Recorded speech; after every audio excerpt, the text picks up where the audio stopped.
Welcome to Discovery Tour by Assassin's Creed, Ancient Egypt.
Welcome to Alexandria, planning of the city.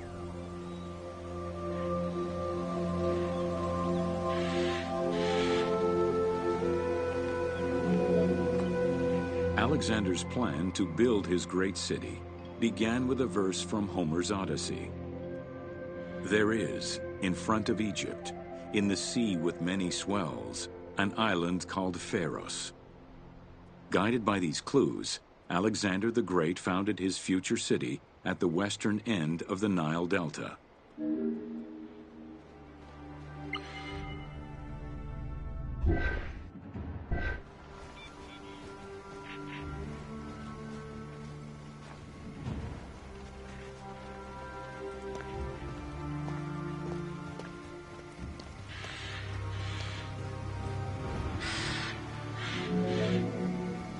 Though Alexander considered this location ideal for his great city, it presented considerable challenges. Too difficult to access during storms, the surrounding swamps threatened disease, and the limestone soil prevented the growth of healthy crops. However, due to the influence of his mentor Aristotle, Alexander the Great recognized that the true value was its strategic emplacement. Alexander knew that in controlling Pelusium to the east, Memphis to the south, and his crowning glory Alexandria to the west, he would create a triangular stronghold, allowing him to control the entire delta while giving him access to the Mediterranean.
The Great Walls of Alexandria had a humble beginning.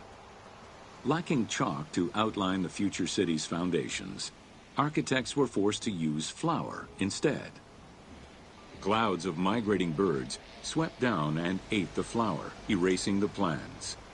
This prompted Alexander to seek guidance from the oracles, who reassured him that his future city was destined to feed a large population.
Excavations led by Mahmud Bey el-Falaki in the 19th century revealed that the wall enclosure measured approximately 5.2 kilometers in length and 2.2 kilometers in width.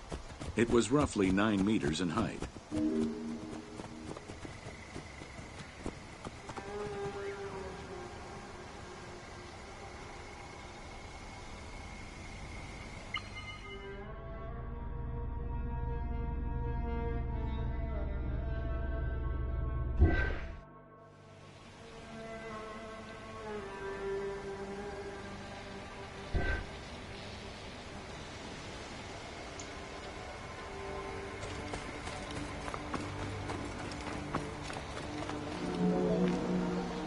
These formidable ancient walls would resist a number of attacks, including fending off the king of Syria in 169 BCE.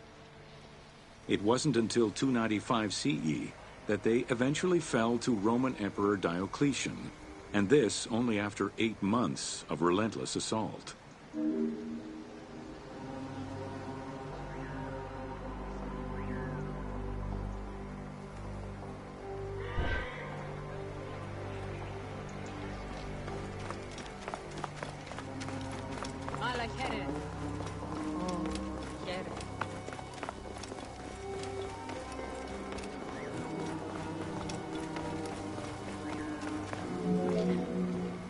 Alexandria's principal architect, Dinocrates, chose a Hippodamian grid plan. The grid maximized functionality, with wide, straight roads and canals running beneath them. Alexander recognized the military value of the city's design. The wide, parallel streets gave him optimal surveillance of the city, while allowing the unobstructed flow of troops.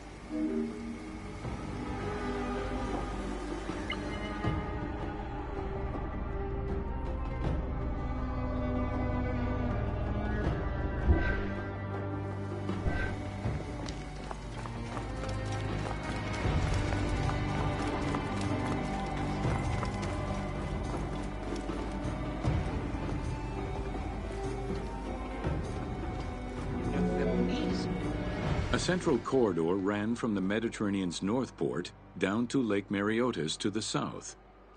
This thoroughfare acted as an unobstructed link for commercial trade and travel between the two ports. Many of the streets were bordered with grand buildings and parks, including Canopic Street, with its impressive gate bordering the eastern end.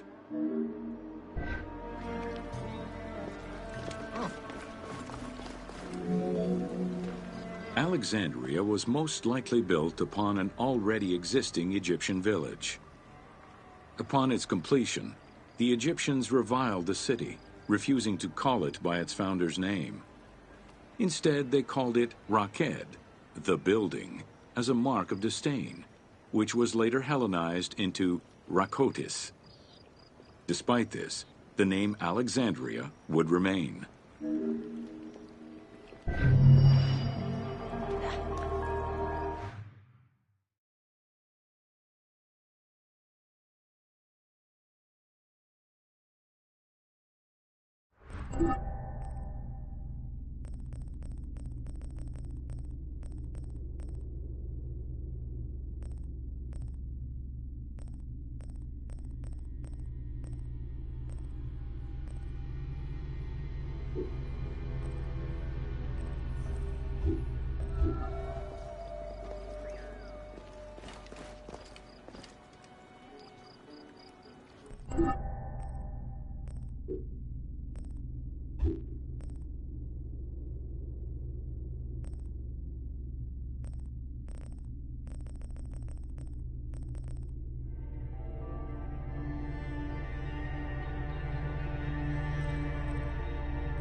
Welcome to the Greek Pharaohs.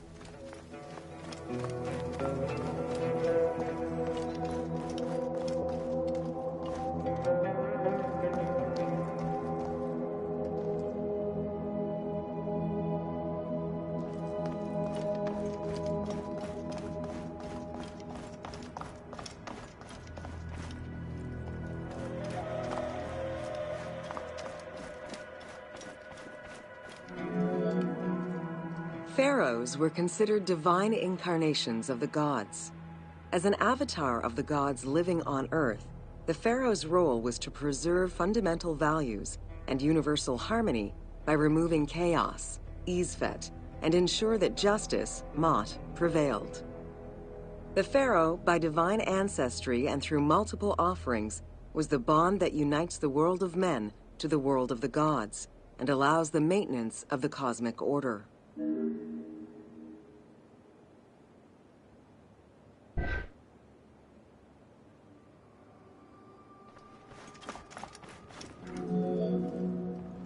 The Ptolemaic dynasty reigned over Egypt from 305 BCE to 30 BCE.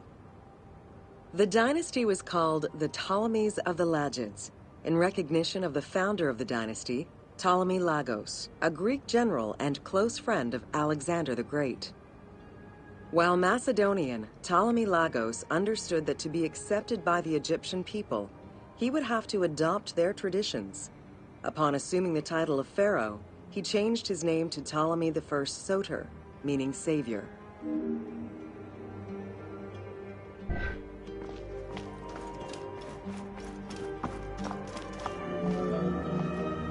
Born in 356 BCE, Alexander the Great went through a hasty education in the affairs of the kingdom before integrating into the Macedonian army, where he quickly rose through the ranks. After his father's assassination in 336 BCE, which some believed was orchestrated by Alexander himself, he became king of Macedonia. Ruler of a unified kingdom and leader of a large army, Alexander set his sights on conquest. Eager to reclaim the Greek cities of Asia Minor, he took on the Persian forces, earning victory after victory.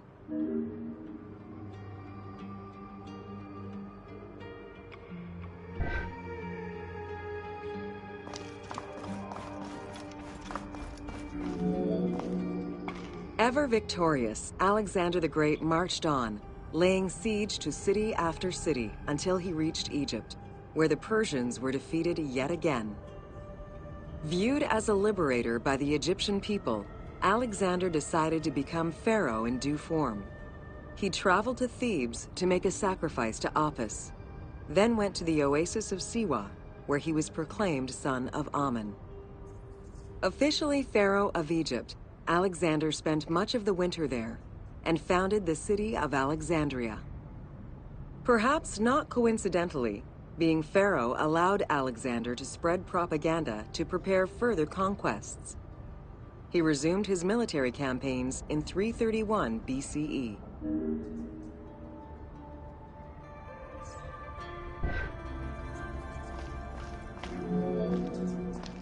On his deathbed in 323 BCE, Alexander the Great gifted the satrapy of Egypt to Ptolemy Lagos. Perfectly aware of the value of Egypt, Ptolemy ensured not only the stability of the country's borders, but also its economic and military development. At the same time, he worked with the Egyptian elite to maintain the internal order of the country.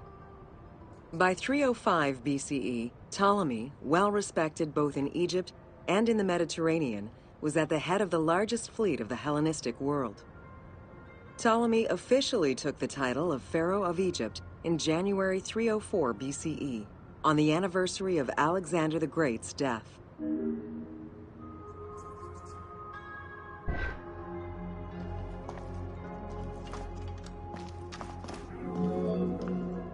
Alexander died in Babylon in 323 BCE.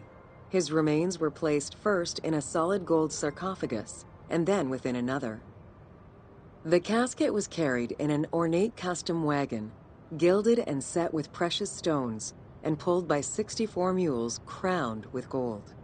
The funeral procession was diverted to a grandiose temple in Alexandria, built in the conqueror's honor under the orders of Ptolemy I.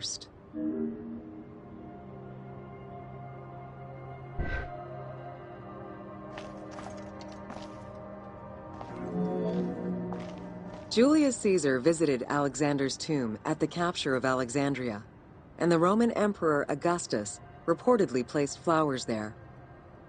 However, though many powerful leaders claim to have visited it, the tomb's location has gone missing from history.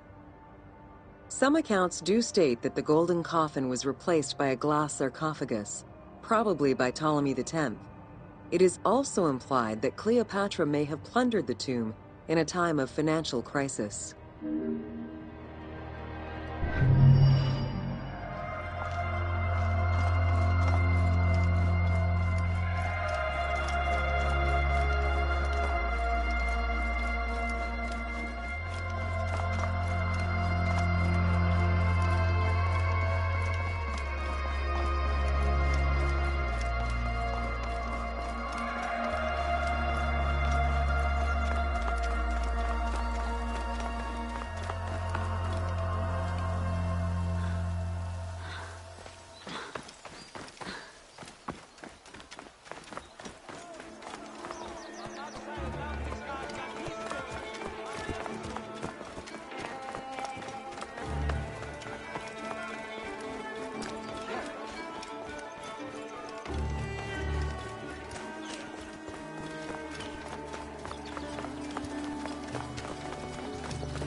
Welcome to Alexandria, city of... Like most Greek cities, Alexandria offered multiple forms of entertainment. Most were related to cults, religious practices, and the festivities surrounding those practices.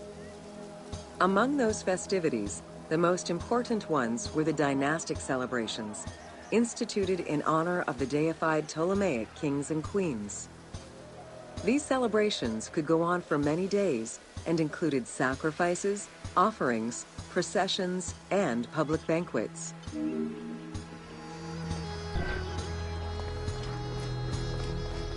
How shall I sing of thee?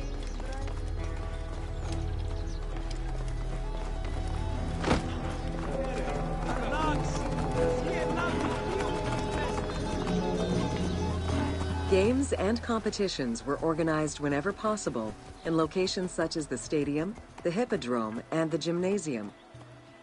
The residents of Alexandria favored such events where athletes, poets, and musicians from Egypt and other cities of the Greek world competed.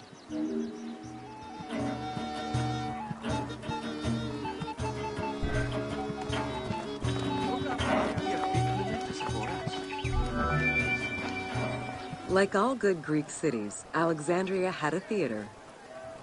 The architecture of this structure is Roman in style. This is because the team duplicated a theater from Cyrene. Roman theaters were usually semicircular and built from scratch on a flat area with structures designed to enhance oration. Greek theaters were more oblong in shape, similar to a horseshoe, and favored the slopes of natural hills to support their acoustics.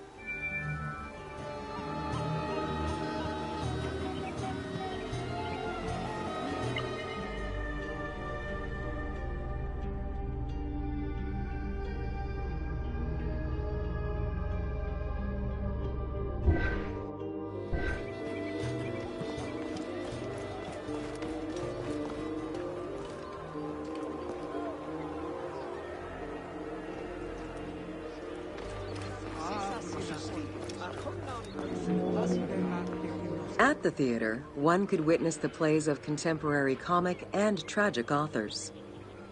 The play you are witnessing below is Menander's Dyskalos, more commonly known as the Grouch, a late and popular entry in the Greek comedies.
Χαρέας Κυριναίος, παντός εμνοσυλφίου δυνάστης της πάση γέγνος, αγγέλευμα τάλι.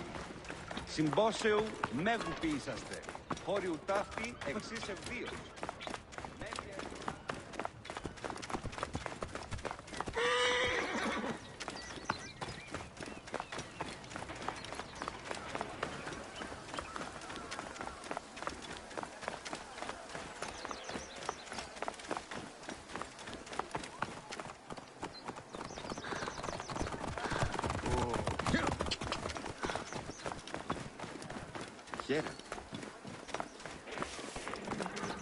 Αμάξα ελάβνης κακίστεως, αμέλητο.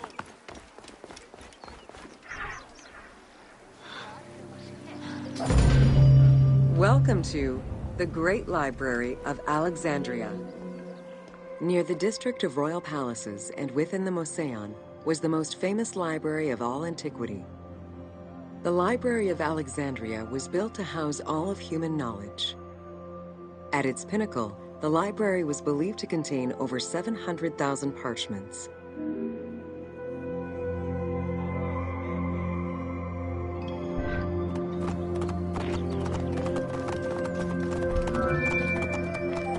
Throughout the centuries, fires and wars between Christianity and paganism destroyed the library, leaving nothing behind. The loss of the building, and more importantly, its vast collection, is immeasurable. As no descriptions are available, The team's rendition of the Library of Alexandria was inspired by the visuals of the Library of Chalcis at Ephesus.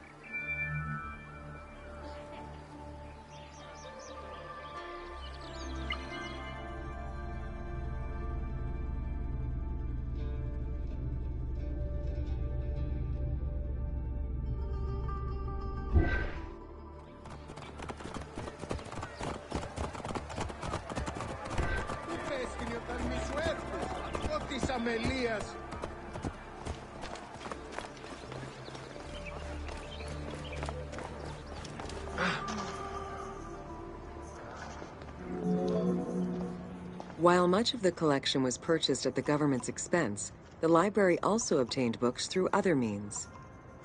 Any books owned by travelers coming through the city were seized to be copied for the library. The copy would then be returned to the owner, and the original entered into the library's collection.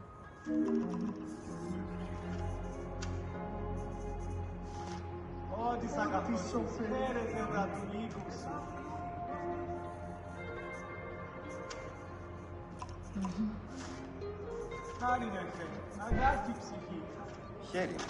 Μόνο μνημονίνο. Μέτρων σχέδιο καλώς έχει. Νίξε επομένης. Ακούσαν τούτο. Δευτέραν και τρίτην ερωμένη σε δισκέθεο. Αν βραδούχους εώρακας. Πράτην όσαν εμού που γιγνώστε. Που λέξιμε. Alexandria offered unrivaled intellectual and cultural attractions. Eminent scholars from Athens, Rhodes, and other Greek centers traveled to the city to learn and engage with other free thinkers. Both the Mouseion and the library were at the center of groundbreaking ideas and creative expression.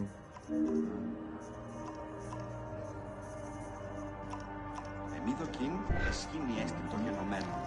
Πώς έπραξον τούτον άνθρωπο στιού τους. The great minds of antiquity were usually well versed in many disciplines, which were often associated to specific schools of thought. The Peripatetics, the Stoics, and the Cynics were among the most well-known schools of the time. It is clear that Alexandria lived up to its fundamental role as a city for intellectuals, nurturing many great minds whose impact reverberates through our modern world.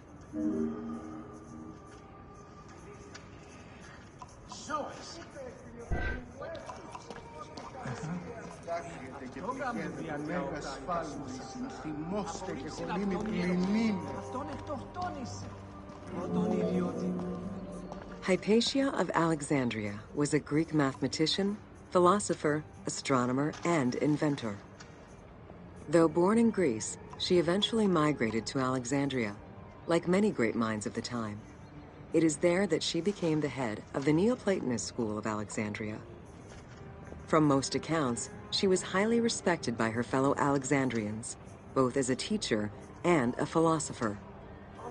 With her death, the age of great ancient scientific discoveries came to an end.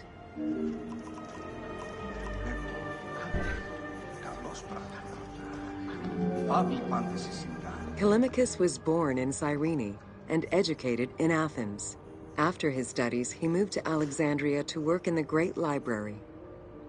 A poet and a critic, he strongly rejected the epic format of Homeric poems, and instead fervently supported a shorter, more judiciously formulated style of poetry. His epigrams and elegiac poems were emulated by later poets. His work was extremely popular, second only to Homer's own works.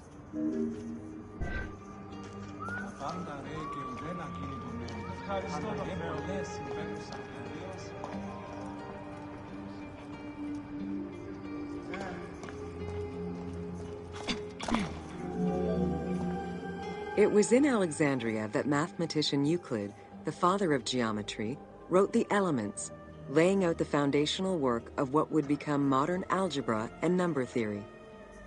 Euclidean geometry would become one of the most influential systems in the evolution of mathematics.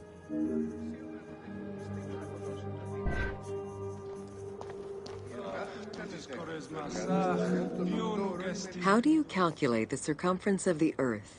With a camel, 2 sticks, and shadows cast by the sun. This is what Eratosthenes of Cyrene described in his principal work, Geography, while he was director of the Great Library of Alexandria. He is credited for the invention of the armillary spear around 250 BCE. Αύριο να συναντήσω έναν υποψήφιο να αγοραστεί ένα ρεύμα. Αχ, τούτης κορές μας, αχ, ποιον ουκαστή τούτος. Φεύγει, τι πάντα. The earliest known and most complete armillary sphere of antiquity was the Meteoroscopion of Alexandria, with an imposing 9 rings compared to the 3 or 4 of most other astrolabes. Known as the zodiac krikatoi amongst the Greeks, the Meteoroscopion was used to determine the location of celestial bodies around the Earth. Every self-respecting astronomer of antiquity would have sought to use this tool to better understand the celestial movements.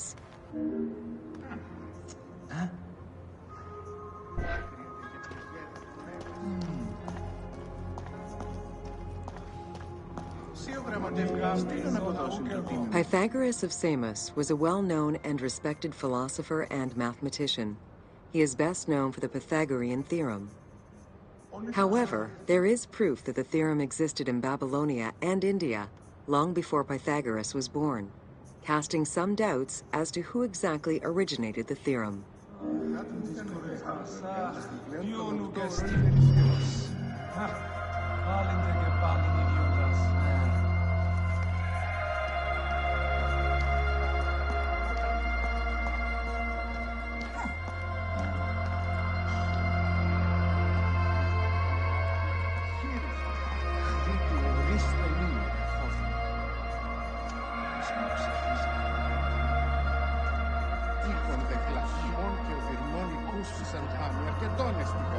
Το κτήνος χρυπάδι.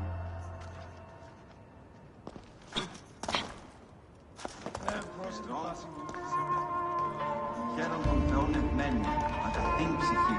Χάρη νεχέ, αγάπη ψυχή, χάρη νεχέ. Επέρασε.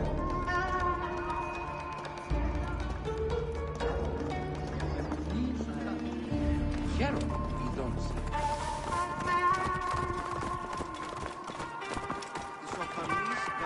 Χωρίνετε! Ακεί του πανηγιάξ!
Είδε γελιον.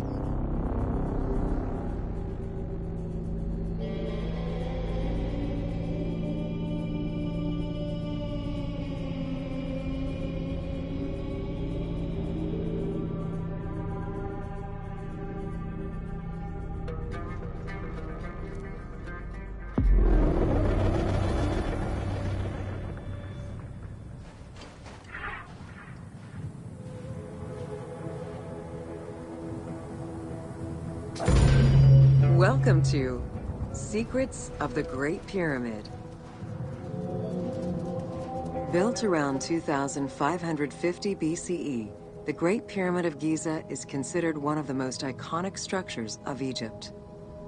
It is the biggest of the pyramids and the only one of the 7 wonders of the ancient world still standing.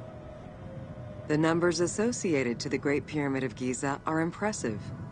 A workforce of over 20,000 people, 6 million tons of stone, and 20 years of construction.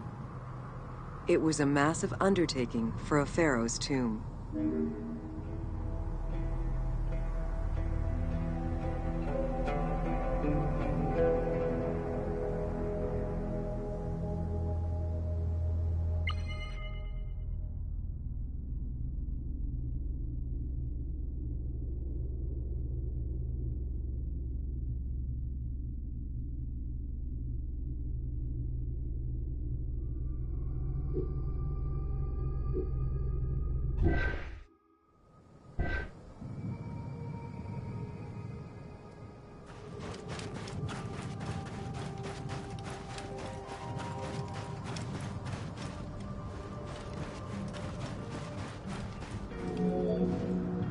The construction of the Great Pyramid was also a display of power and opulence on the part of Khufu.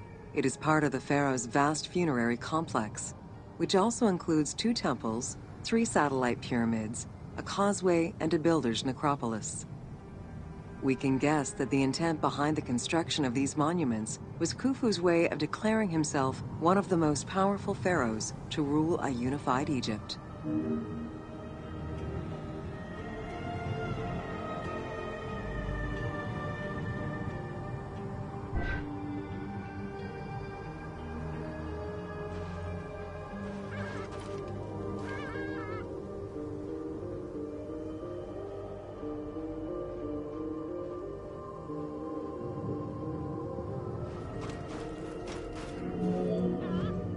New insights into engineering and ancient Egyptian culture are still being revealed over 4,500 years later.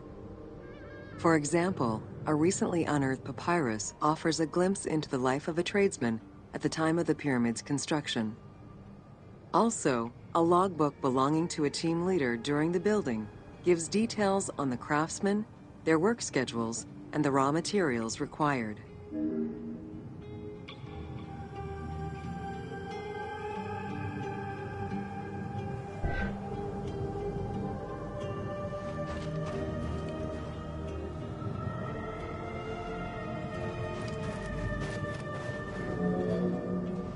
It is interesting to note that by Cleopatra's time, the pyramid's celestial purpose, its construction, and the function of its mysterious inner chambers was already unclear. Today, it is only through dedicated research that we have begun to grasp some of the Great Pyramid's mysteries.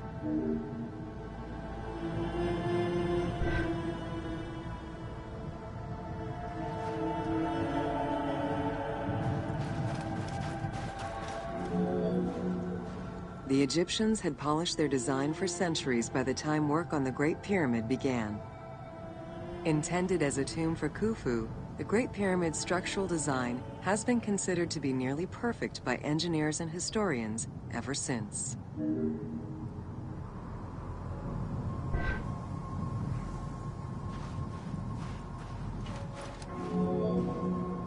Precisely oriented north-south to the 4 cardinal points of a compass, the length of each side of the Great Pyramid at its base was 230 meters, and its original height was 147 meters.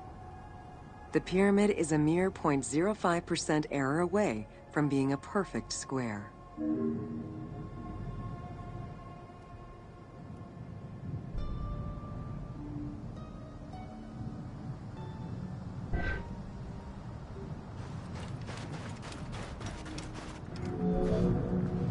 In order to achieve the shape of a true pyramid, the design required many considerations in the planning phases, as well as precision during execution. It was especially critical that they control the angle of inclination on all sides at every stage of construction.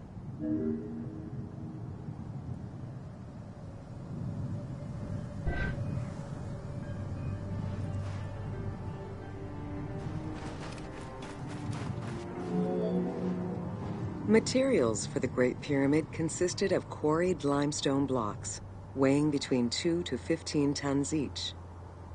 The methods of moving these blocks into place is still debated by architects and Egyptologists. The precision of its design in an age with only soft metal tools, as well as the enormous scale of its construction, make the Great Pyramid one of the most impressive feats of human engineering.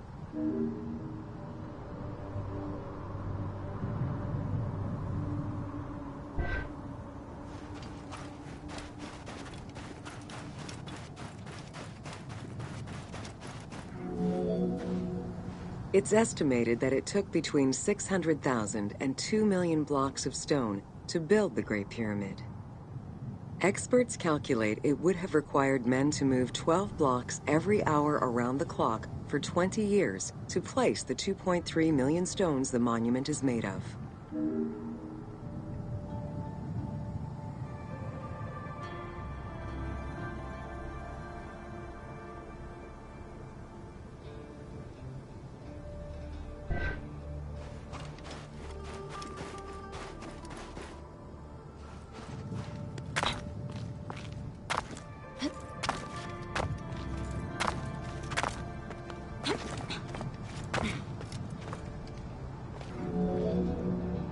While the interior chambers were built with red granite from Aswan, most of the pyramid was made from local limestone, weighing between 2 to 15 tons per block.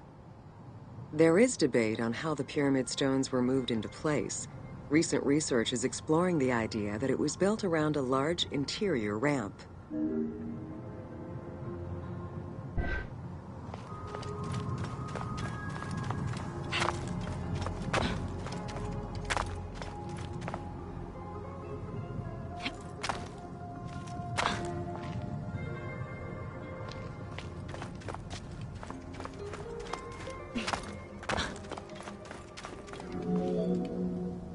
The recently discovered logbook confirms that the high-quality limestone of the outer casing was brought by boat across the Nile from a quarry in Tura.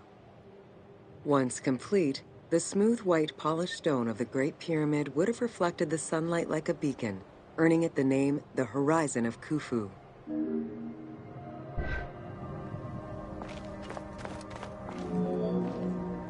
Over the centuries, thieves and travelers attempted to access the Great Pyramid numerous times. Ancient writings describe details of its interior, proof that some made their way within, though who gained entrance first and when is unknown.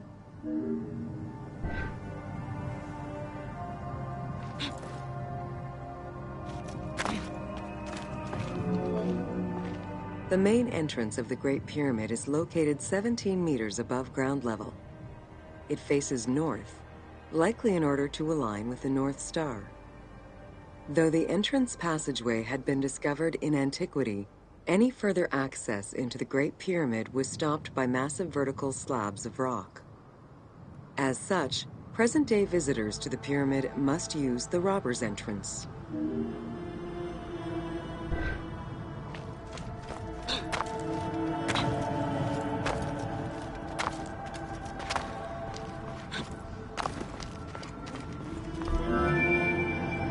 The robber's entrance is reported to have been opened in the 9th century by Caliph al-Mamun. In search of treasure, the Caliph had his men dig their way inside the Great Pyramid. The most likely scenario is that they enlarged a corridor which had been created by tomb robbers during antiquity. As such, this is how the team can justify access to this wonder.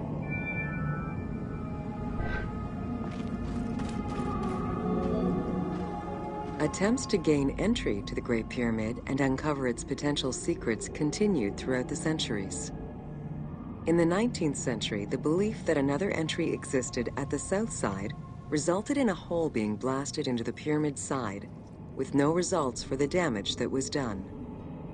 While the search is still ongoing today to uncover more hidden rooms and passageways, conservation is the primary concern of all such efforts.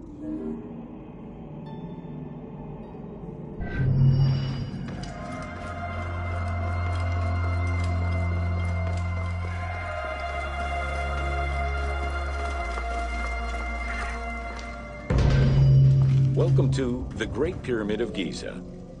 At the entrance of the ascending passage are 3 granite flagstones estimated to weigh up to 25 tons each. They were used to protect the Great Pyramid from thieves. Undaunted by the granite blocks, the thieves simply dug into the softer limestone around them, thus creating the robber's entrance.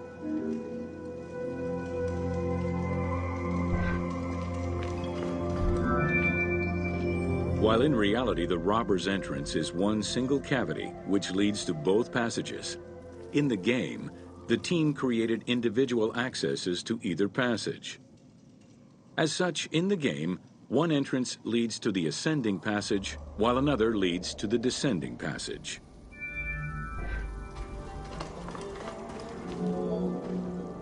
The ascending passageway of the Great Pyramid provides a direct path into the Grand Gallery and is accessed 30 meters from the entrance along the descending corridor. Both corridors have similar dimensions and are designed with the same 26-degree incline.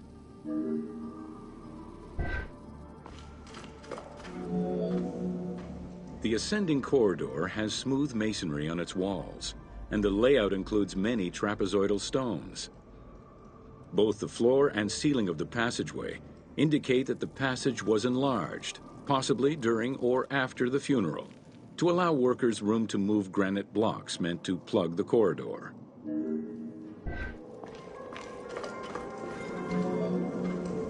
The Grand Gallery's purpose is still debated among experts. It may have been intended to align with the stars, act as a buffer to protect the king's chamber, or simply to facilitate the transport of the granite blocks used inside the pyramid. Access to the Queen's chamber was at the beginning of the Grand Gallery.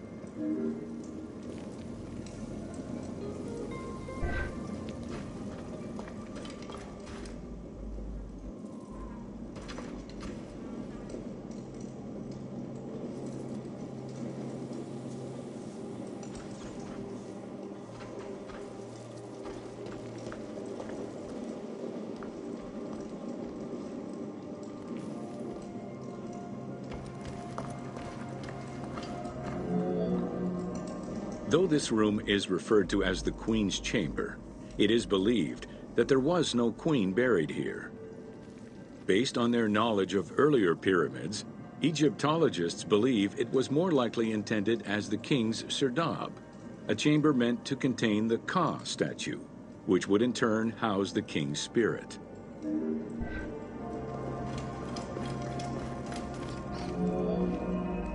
Situated exactly within the pyramid's center, on the east-west axis of the pyramid, the chamber has a vaulted ceiling and measures 5.7 by 5.2 meters. In the eastern wall, there is a niche tucked away in a small corbelled archway, which may have originally held the Ka statue. Behind this niche is another smaller hole, possibly dug out by thieves in search of further treasure.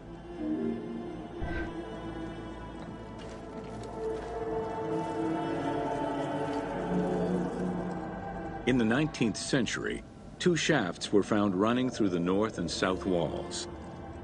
They each run in a horizontal line for 2 meters before sloping upward, and both are closed off with limestone blocks fitted with copper handles. Whether they were intended as ventilation shafts for workers or a celestial connection for the pharaoh's spirit is unconfirmed.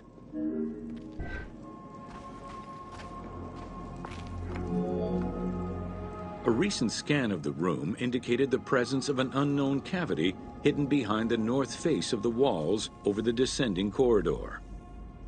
Further investigation is still ongoing to ascertain the nature of the anomaly, so as to avoid risking damage to the monument.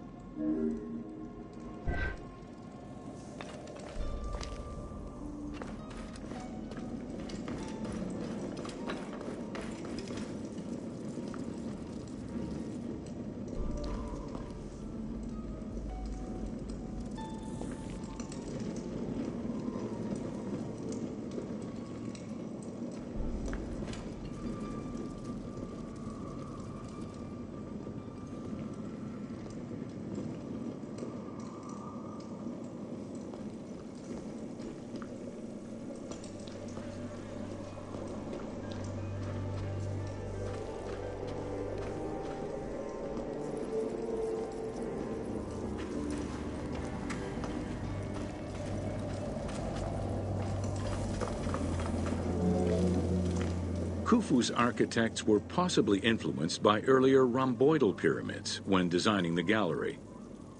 It is the longest corbelled vault ever built, measuring 47 meters long and 8.6 meters high. The walls were made to taper inward, allowing for better distribution of weight. As a result, the ceiling measures just over a meter wide at its highest point. Though this construction technique is present in other pyramids, few have the same precision and stability.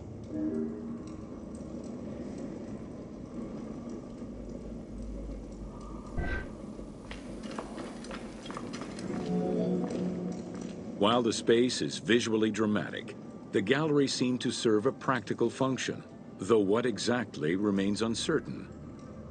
Still, the wall design was undoubtedly meant to contribute to the stability of the structure, and its floor may have helped workers move the materials. A channel runs along the middle of the room. A movable floor originally rested in this central recess.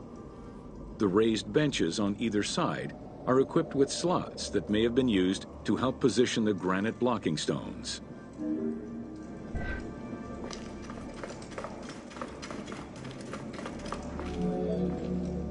At the end of the Grand Gallery is the entrance to the antechamber leading to the King's Chamber. Directly above, there is another narrower horizontal passage that connects to the top of the King's Chamber and allowed the workers access to the weight relief rooms.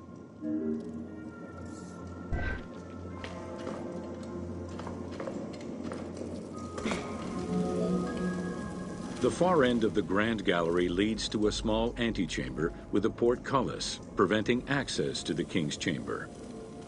The portcullis was composed of 3 separate granite slabs.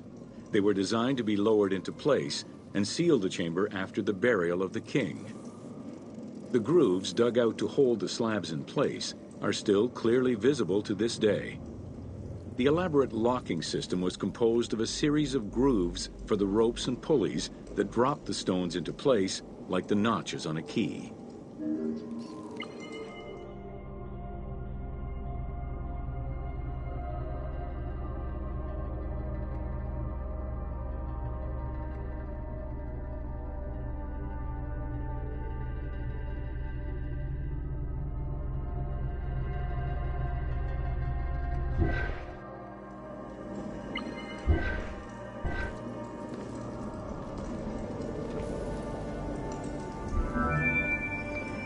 For the purposes of the game, the team elected to remove the portcullis slabs in order to grant the player access to the King's Chamber.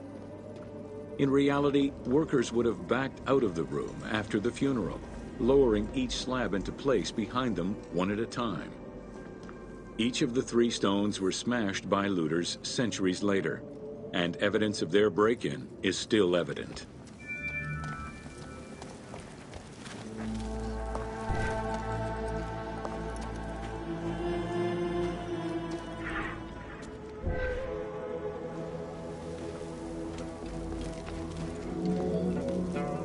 The King's Chamber is built entirely out of red granite. The King's Chamber measures 5.8 meters in height. It has an imposing cover of 5 stacked levels above, with granite beams weighing 25 to 40 tons each. The uppermost level is surmounted by a vault of stones, arranged in chevrons to bear the enormous structural load.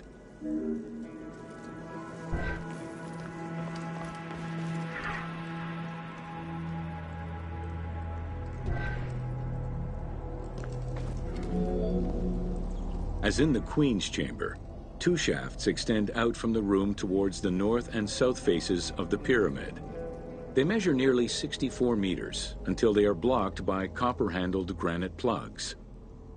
Some experts in the culture of the Old Kingdom believe that the shafts were thought to lead the king's soul to the stars, with the incarnation of the pharaoh as the god Ra, represented by the northern well, and the god Horus by the southern well.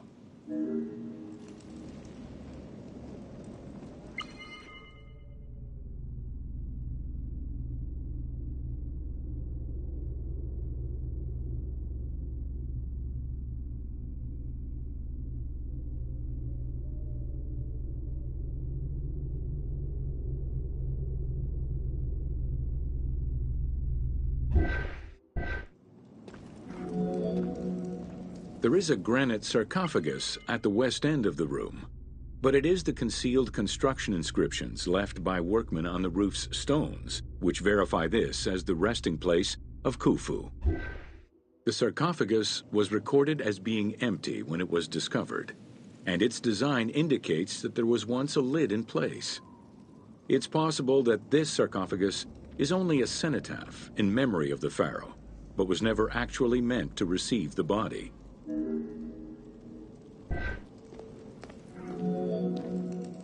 Khufu's mummy was never found. It is hoped that as of yet undiscovered hidden rooms and shafts of the pyramid may provide an answer as to its location.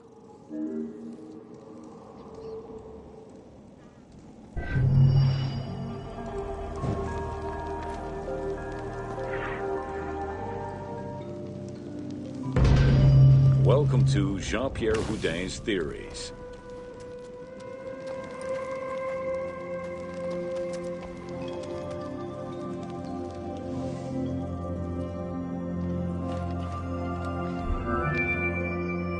The team wanted to provide players with a sense of exploration and discovery, particularly within the Great Pyramid. As such, a decision was made that the internal design of the monument in the game would reflect Jean-Pierre Houdin's theories. While the antechambers of the king's tomb have yet to be discovered, Houdin posits that this is merely due to a unique design, placing the pharaoh's tomb at the center of the pyramid. The entire tour you are about to take was designed along Houdin's hypotheses.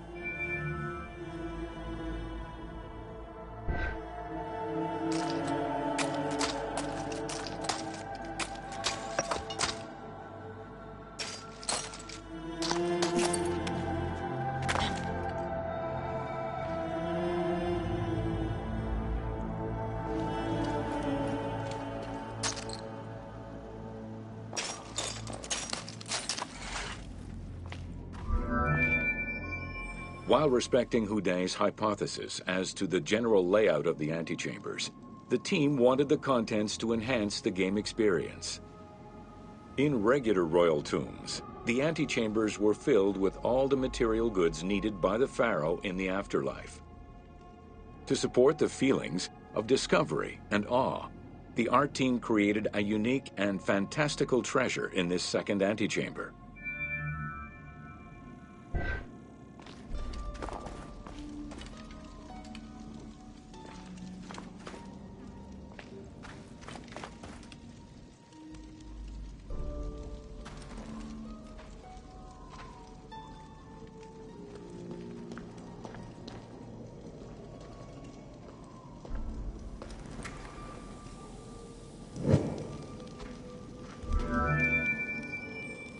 Houdin theorized that the ascending corridor and the Great Gallery were used by the workers to haul hoist the heavy beams above the king's chamber. He called it the service circuit. The corridor you are in now was created by the team following Houdin's theory and is referred to as the noble circuit. It is through this corridor that the wooden sarcophagus containing the pharaoh's mummy would have been transported to its final resting chamber.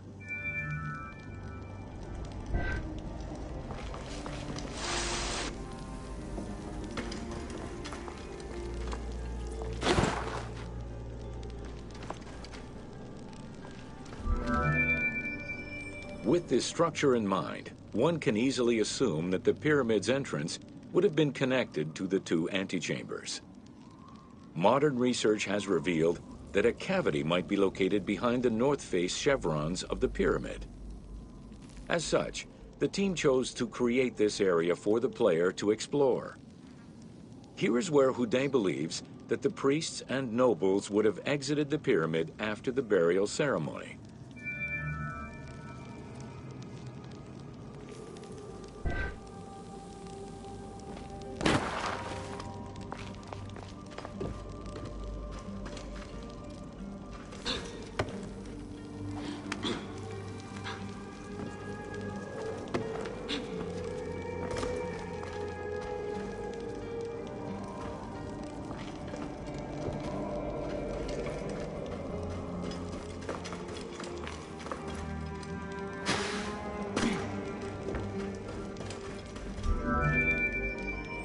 Many theories regarding the construction of the Great Pyramid rely on the usage of external ramps.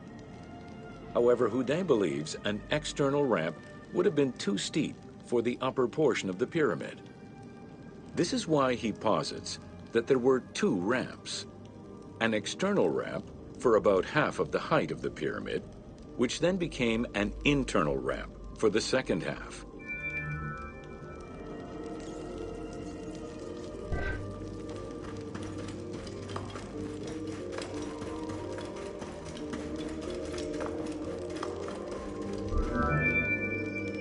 Houdet's theory states that this internal ramp followed the sides of the pyramid in an ascending spiral pattern.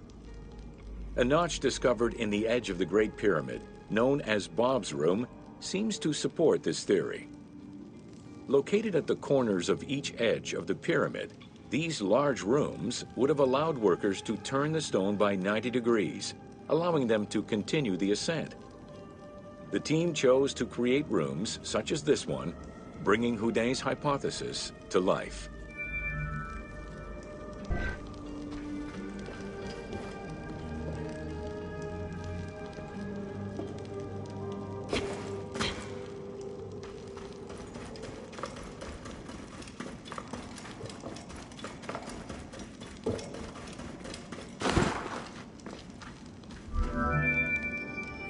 This long corridor was the first section of the ascending internal ramp.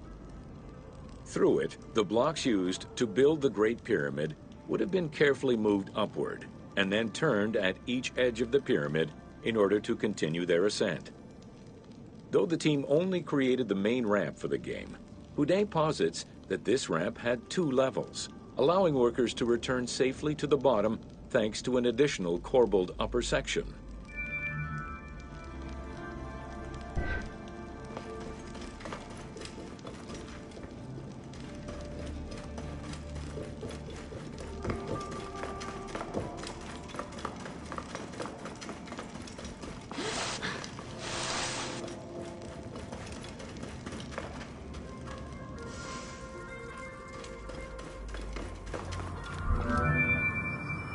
According to Houdet, the start of the inner ramp was located at the base of the southeastern face of the pyramid. This location would have been the junction point of the external and internal ramps. Below us, workers would have built the lower part of the pyramid with the external ramp before eventually switching to the internal ramp for the middle and upper sections of the pyramid. At that time in the process, they could have reused the material of the external ramp to fill the center of the pyramid, hauling the stones in through the internal ramp.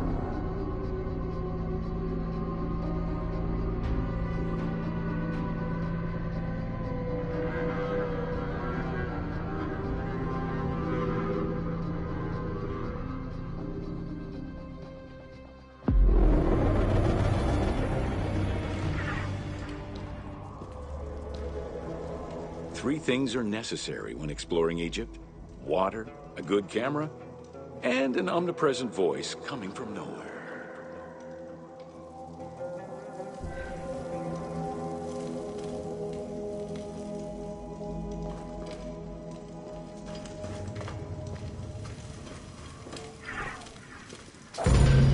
Welcome to... From the original entrance of the Great Pyramid, there is a passage leading to the subterranean chamber. Its walls were carved out of the existing rock of the plateau and then covered in a fine, unmarked limestone. The descending passage has a steep 26-degree downward slope. Narrow and with a low ceiling, this pathway is long and challenging.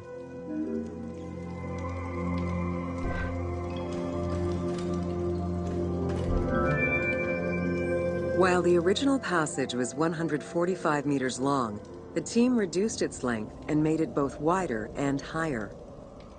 The main focus of the work in reproducing the location was centered upon preserving the unique claustrophobic environment of the Great Pyramid, while still allowing for a smooth game navigation.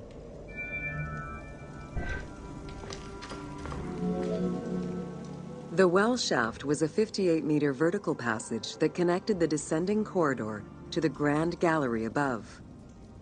An adjacent grotto may have originally been a small natural well in the bedrock that was enlarged during the tunneling. Whether the grotto was intended for another purpose is uncertain. There is much speculation over the purpose of the well shaft. One theory is that the channel was cut or enlarged to supply air to workers in the descending passage. Another is that it was meant to provide an exit route once the work was done in the heart of the pyramid. Without the well shaft, workers would have been trapped inside forever when the grand gallery was sealed. The opening at the bottom of the well shaft was most likely sealed by exiting workers to camouflage the passageway.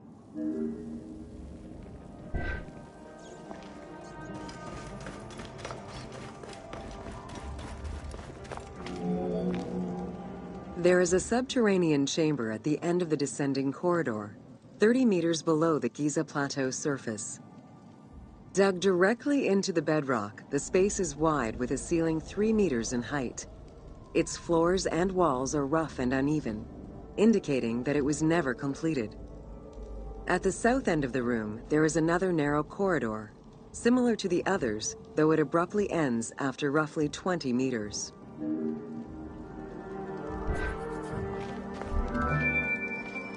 The chamber also contains an 11-meter pit near the east side.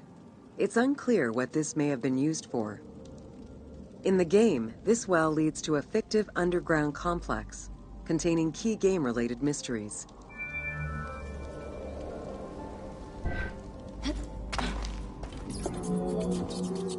The subterranean chamber's original purpose remains a mystery.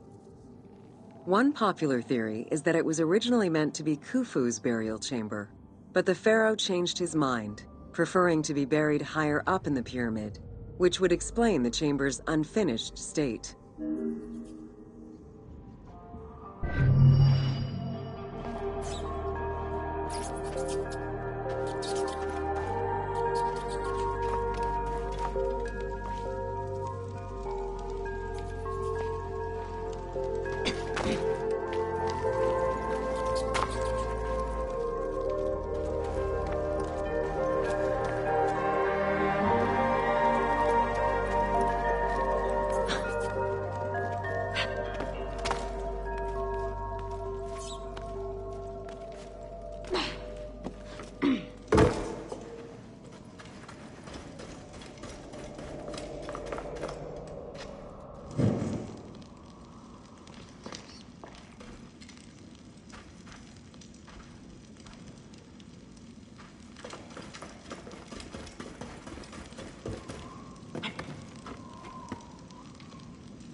Welcome to Agriculture and Seasons.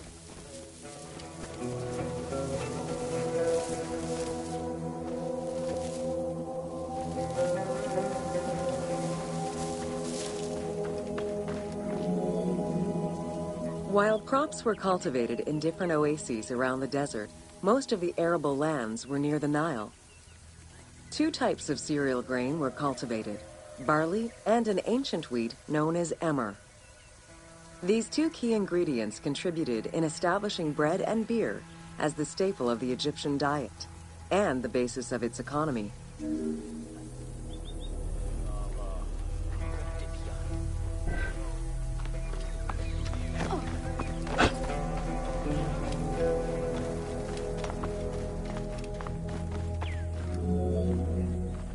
The Ptolemaic era created an agricultural revolution with the introduction of advanced agricultural techniques and new grain types such as rice, durum wheat, and pearl millet.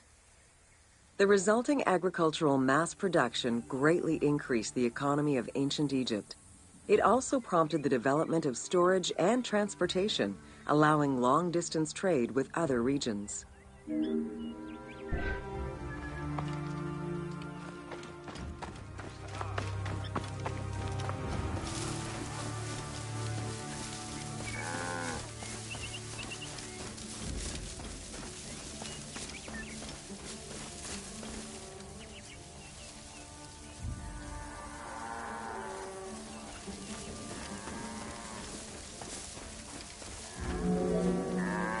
Both bread and beer rations were part of a system of barter payment.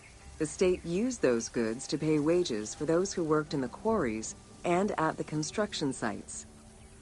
Beer was so important to ancient Egyptians, they had a goddess of beer brewing, Tenenet.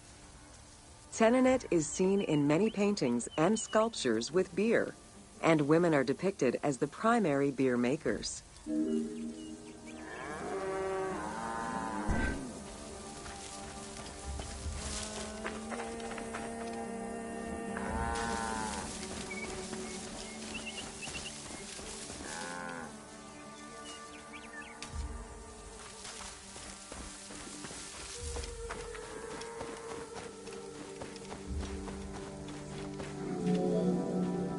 In order to increase agricultural production, fertile land was divided into plots and large agricultural villages were encouraged. The state and temples were the biggest landowners. Depending on the region, fertile land was managed by civil servants or rented to individuals. Ancient Egyptians relied on rudimentary tools for land cultivation. Soil was broken down with hoes, and wing plows were used to make furrows.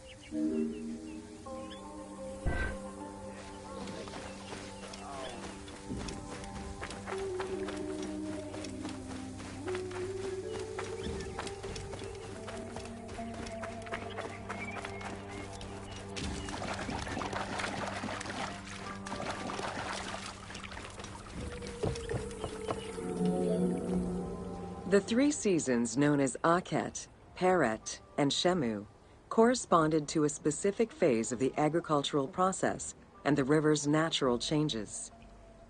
Akhet was the time of the flood, beginning with the appearance of the star Sirius in July. Peret was the time when lands were cultivated, plowed, and sown. This fell between October and November. Shemu ran from May to September and was when harvesting and taxation began.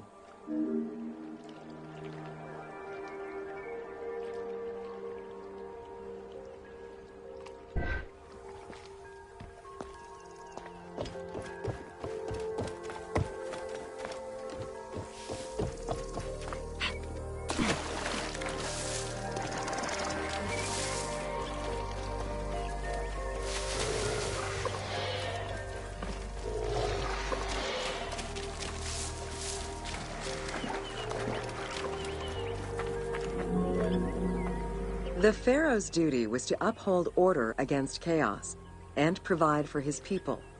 Priests and local governors also wanted to appear as protectors of the people. However, any variation in the Nile's seasons could cause water shortages. This had devastating consequences on wheat and barley crops. The pharaoh, administrators, and priests knew they needed to demonstrate their ability to prevent such a catastrophe from happening. And so they invented the story which would be inscribed upon the famine stela.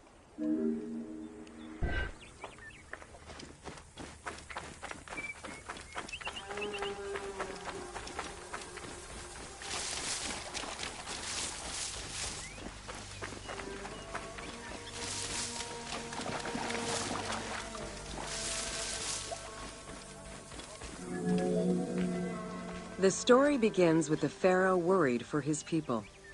The Nile hasn't flooded in years, and his people are starving.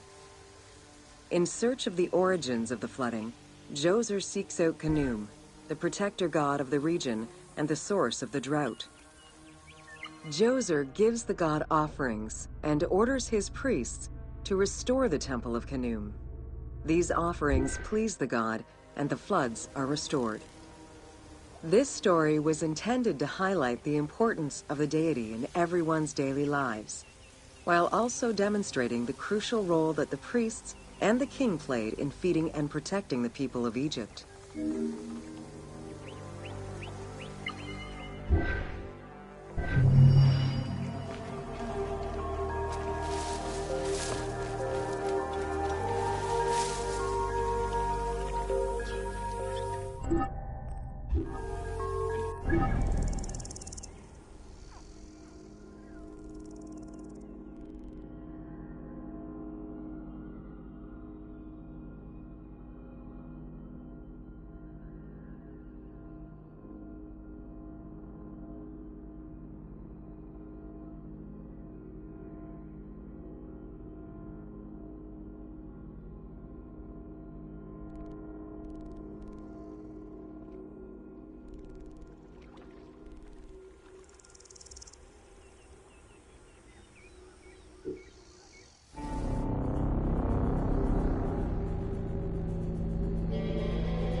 Welcome to Temples and Priests.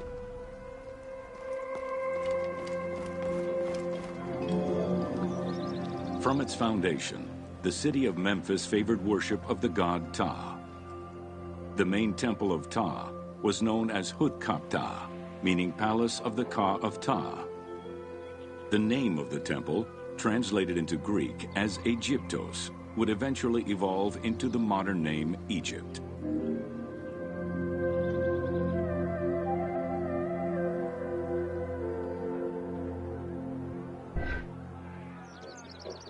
Let's head.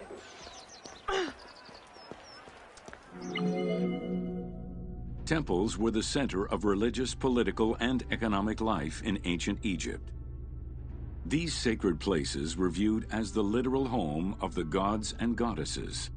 As such, every aspect of them required care and reverence, all of which was accomplished through elaborate ritual.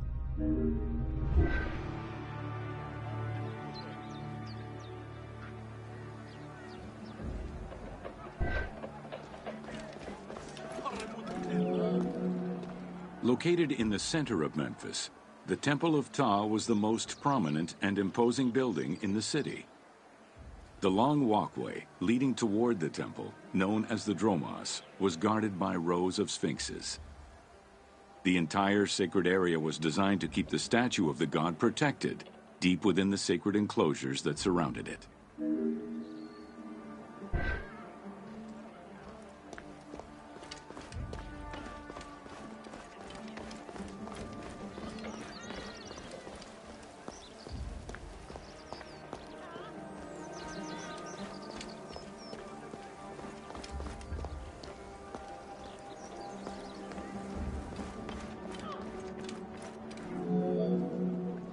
The Dromos opened into a courtyard, with the surrounding portico graced with columns carved to resemble palm trees. During special festivals, the general population was allowed to enter this location, but under no circumstances would they be allowed into the sacred spaces beyond the courtyard.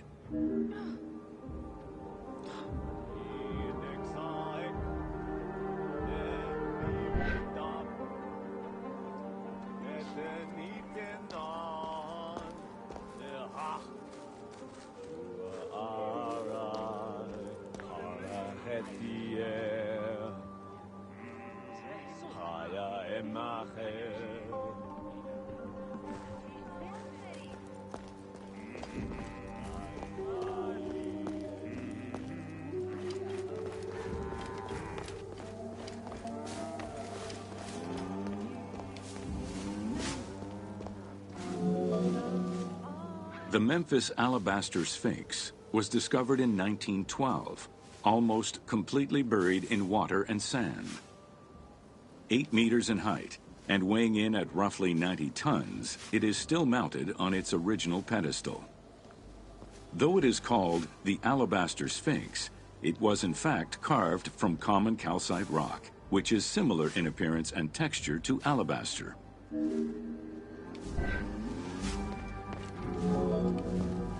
Erosion has destroyed the original engravings, making it difficult to determine when it was created. Egyptologists believe that its facial likeness resembles Amenhotep II, and so it could have been sculpted somewhere between 1700 and 1400 BCE. It is believed that this monument once stood outside of the Temple of Ptah and was integrated into subsequent extensions to the complex.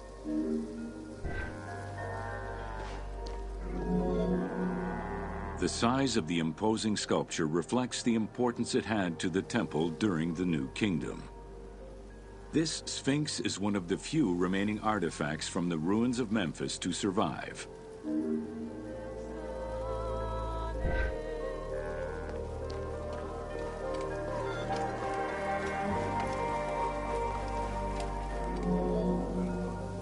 In Egyptian culture, some animals were associated with gods, while others were considered to be living gods. The Apis bull was believed to be a divine entity. The earliest mention of the Apis bull in ancient Egypt goes back as far as the first Egyptian dynasty.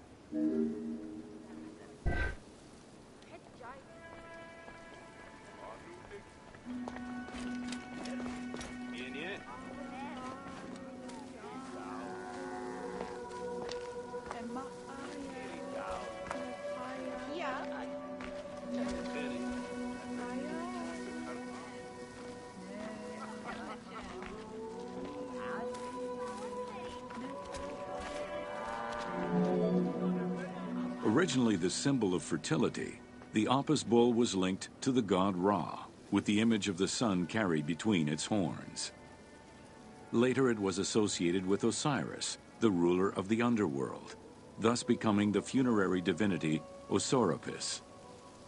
During the 18th dynasty in Memphis, the Apis bull's association with the city's deity earned it the title Herald of Ptah. The Apis bull was so revered that even Alexander the Great, upon his arrival in Memphis, gave honor to Apis.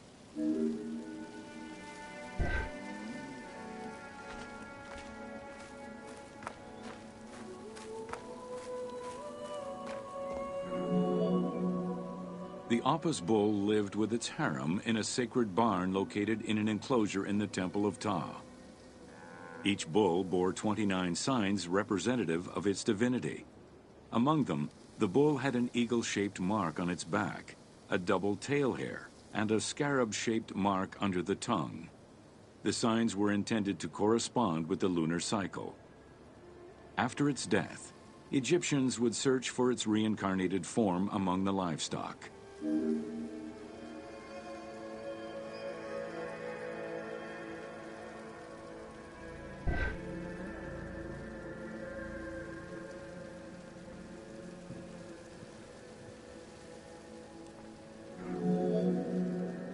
Like other living divinities, the mortal incarnation of the Apis bull was prayed to, and when it died, it was given a luxurious funeral, which included mummification. Until the reign of Ramses II, the Apis bulls were buried in individual graves in Saqqara. During the 26th dynasty, the bodies of the bulls were buried in enormous stone vats in the underground corridors of the Serapeum of Memphis.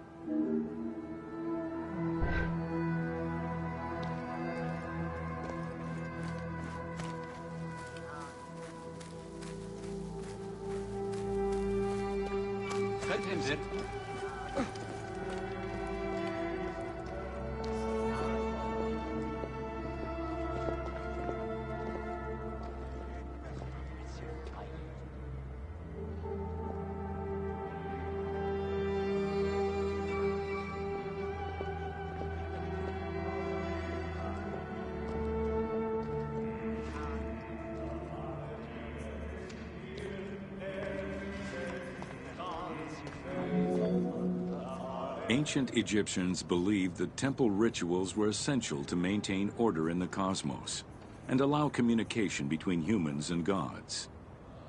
The pharaoh was required to bring offerings as part of a twofold promise made to the gods: to remain a just ruler and to prevent chaos from entering Egypt.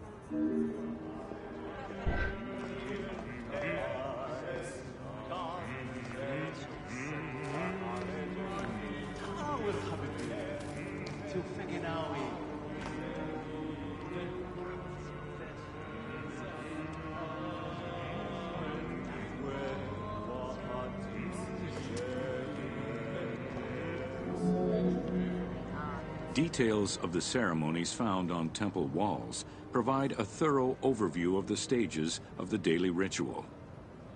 Performed 3 times a day to mirror human mealtimes, each step of the highly symbolic ceremony was accompanied by specific recitations, many of which referred to mythical events.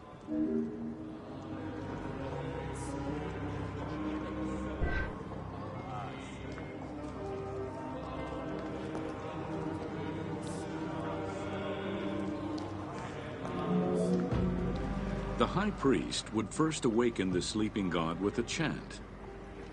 Then the seals of the shrine's doors were broken and the bolts drawn back.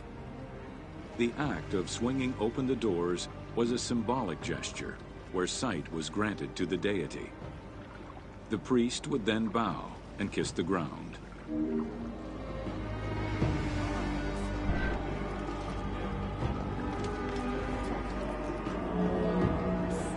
The god was then washed with incense-infused water and its mouth rinsed with mineral salts. The cleansing was followed by adorning the statue with jewels and royal garments. The final ritual required the priest to sweep away any footprints in order to prevent evil from approaching the god.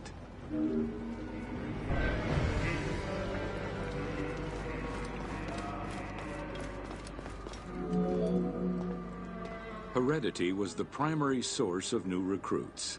Rarely was an outsider allowed this position. At the top of the temple hierarchy was the high priest. Each temple dedicated to a god had at least one high priest devoted to its care and service. During the Ptolemaic dynasty, one family held the position of high priest in Memphis for almost 300 years.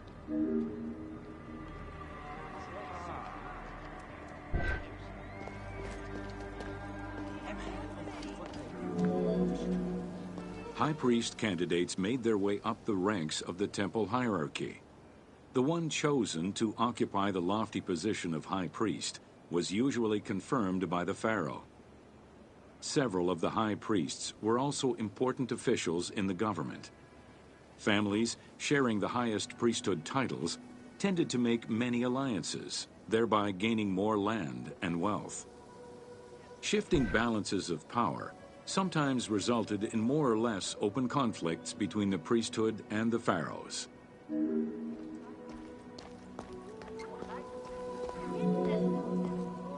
In the 21st dynasty, Thebes became the capital of an almost entirely theocratic government.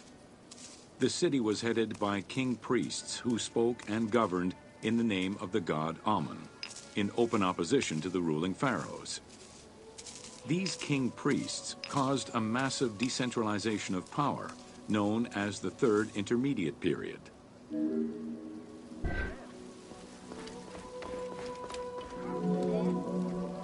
The educational institution in ancient Egypt was known as the House of Life. Attended by the offspring of the elite and the clergy, it was a place tailored to the social status of its attendees. The earliest references to this type of institution date back to royal decrees of the Old Kingdom.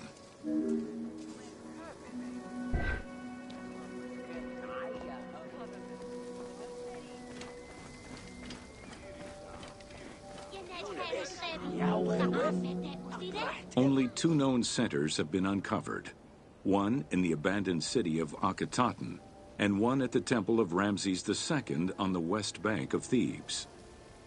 Inscriptions uncovered in those locations mention the names and titles of people who were connected with the House of Life, such as a chief physician and many scribes. It is presumed that by the late kingdom, every temple had a House of Life.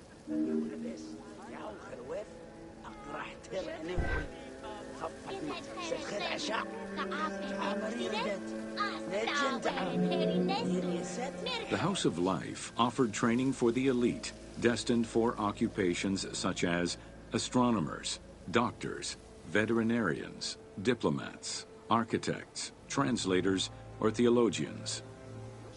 Some institutions focused on specific disciplines, making them a central hub for the country.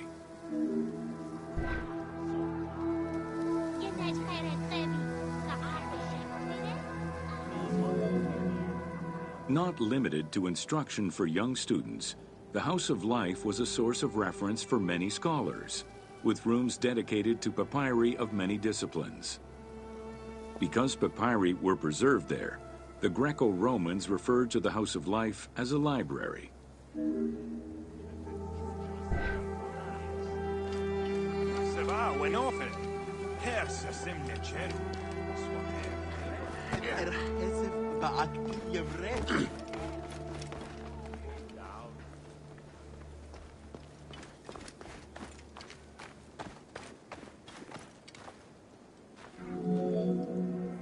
Ancient Egyptian economy was based on an unequal system of redistribution of goods. The state of Egypt collected the crops, and the temples distributed them throughout the provinces. Since the only people capable of counting and ensuring a fair redistribution were the educated scribes, this meant that the temples played a pivotal role in this process.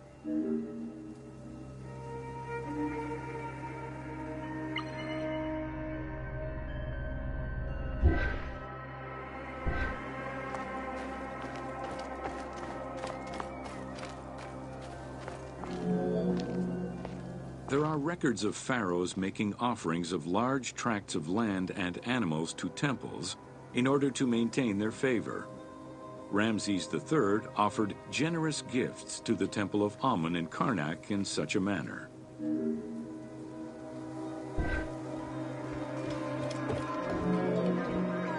Palaces, warehouses, and granaries were built inside the temple compound to better control the redistribution of goods. The size of the recorded numbers of goods, combined with every other function filled by temples, only serves to confirm their might as economic, religious, and political centers of power within Egypt.